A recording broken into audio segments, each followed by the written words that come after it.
So guys, for the first method, you want to go to search and type in Task Manager. Click on it.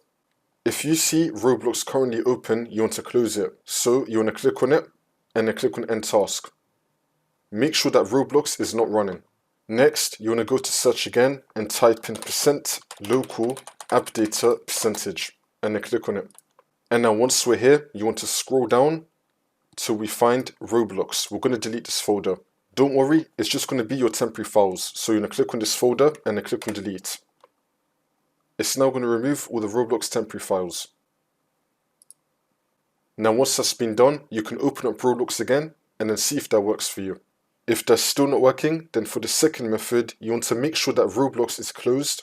Now you want to go to search and type in CMD. And you want to run it as an administrator. And then click on yes. And now once you're on this, you want to type in ipconfig space /flush DNS. Click on enter.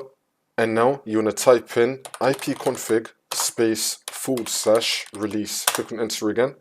And now for the last one, you want to type in ipconfig space /renew. Click on enter again. See if that fixes your problem. For the next method, you want to go to search and type in add remove programs. Click on it.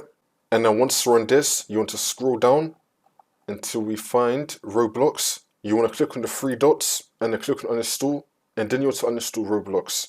If you get an error with Roblox Player, just uninstall that one.